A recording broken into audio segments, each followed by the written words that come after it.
Kita kembali membahas tenses sekarang dengan tenses simple future. Ingat, untuk di simple future biasanya dibagi dua. Ada yang pakai will, ya, ada yang pakai will, ada yang pakai to be going to. Ingat, to be-nya itu jangan pakai I to be going to. I karena to be-nya am berarti I am going to, ya. Kalau subjeknya she is going to. Kalau subjeknya we are going to. Jadi jangan I to be going to, she to be going to, we to be going to. To be-nya itu sesuaikan dengan subjeknya. Karena di sini simple future atau present future ini juga disebut dengan, kadang disebut dengan present future.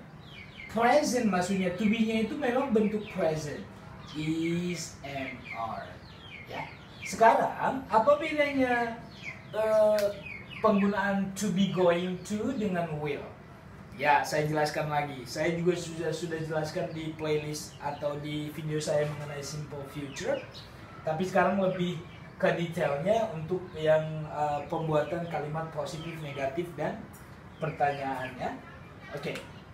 Nah, untuk saya jelaskan lagi, to be going to untuk semantiknya aja ya. Meaningnya kalau diterjemahkan sama-sama akan, ya. To be going to akan, will akan. Tapi kalau meaningnya secara mendalam, kalau kita pakai I'm going to, kita sudah rencananya sudah 90% atau 99% lah. Tapi kalau masih rencananya atau yang akannya itu masih rencana yang belum pasti atau masih 50-50 terjadi, kita pakai will. Oke. Nah, yang lebih pasti, yang sudah pasti rencananya pakailah to be going to. Tapi kalau yang masih rencananya belum pasti pakailah will. Tapi kalau di bahasa Indonesia diterjemahkan sama-sama akan, ya. I am going to go tomorrow. Saya akan pergi besok. Kalau kita pakai will, I will go tomorrow. Jadi akan juga. Tapi meaningnya beda itunya aja, ya. Meaningnya aja. Oke. Nah, saya bilang tadi kalau subjeknya I berarti to be-nya am, ya. I am going to.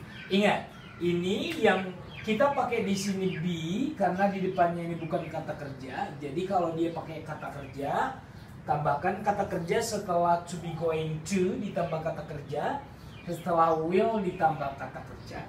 Tapi kalau yang bukan kata kerja, tambahkan hanya to. Karena to be untuk future adalah be. Jadi bedakan dua kalimat ini, ya. Yang pakai kata kerja berarti going to be going to-nya langsung diikutkan kata kerja bentuk pertama. Will juga begitu, langsung diikuti kata kerja bentuk pertama. Sedangkan kalau to be going to dengan will yang ada be-nya, berarti nanti di depan be ini bukan kata kerja. Lihat ini contohnya. I'm going to be at home in 5 minutes. Ingat, be-nya ini kenapa ada? Karena di depan ini nggak ada kata kerja. Ini kata keterangan tempat. Saya akan berada di rumah dalam 5 menit. Ya. Jadi dia janji sudah pasti dalam 5 menit dia sudah ada di rumah. Lihat di sini, inilah to be-nya. Ya. Inilah going to-nya.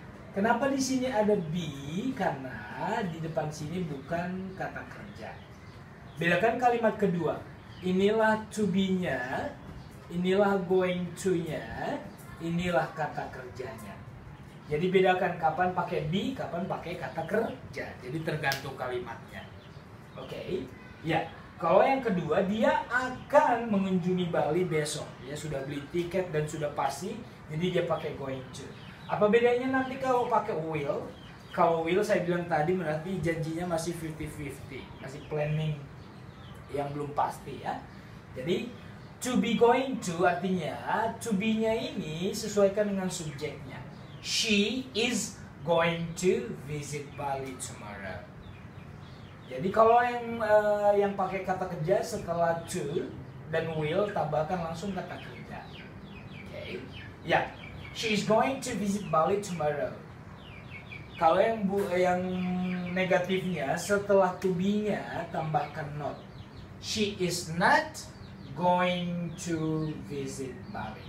Jadi not-nya itu setelah to be-nya. Kalau membuat pertanyaan, karena kita sudah ada to be di sini, to be silakan taruh depan, baru di continuous subjeknya, baru going to-nya, ya. Jadi jangan bolak-balik. Kalau diterjemahkan pun pasti, apakah dia akan mengunjungi Bali? Ya. Dia tidak akan mengunjungi Bali. Dia akan mengunjungi Bali besok.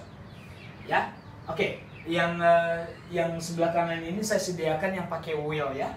Ini saya sediakan hanya satu contoh yang pakai be, ya.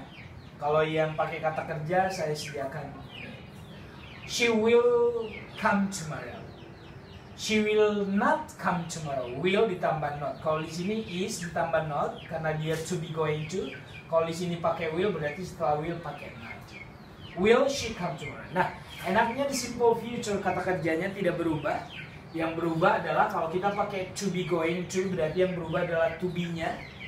Sedangkan going to-nya tetap sampai mati pun tetap pakai, tapi ini yang berubah adalah to be-nya karena harus disesuaikan dengan subjeknya. Kalau subjeknya di sini we, berarti di sini are. We are going to come. Kalau di sini to be-nya Mario, berarti Mario is going to come. Kalau di sini subjeknya the kid, anak satu, the kid is going to. Kalau di sini my mother is going to. Kalau di sini Mariska and Mario ada dua orang berarti they kan? Maria and Mario are going to. Nah, yang kedua saya jelaskan kembali, pakailah to be going to untuk menyatakan rencana yang sudah pasti 99%. Tapi kalau masih rencana 50-50 yang masih planning yang belum pasti, pakailah will. Nah, untuk yang kata kerja setelah to be going to langsung tambahkan kata kerjanya. Tapi kalau yang bukan kata kerja setelah to be going to dan will tambahkan be. Oke, jadi mudah-mudahan dengan cara penjelasan saya teman-teman sekalian atau adik-adik sekalian paham mengenai membuat kalimat negatif dan pertanyaan, atau mau membuat kalimat sendiri menggunakan simple future, pakai to be going to atau pakai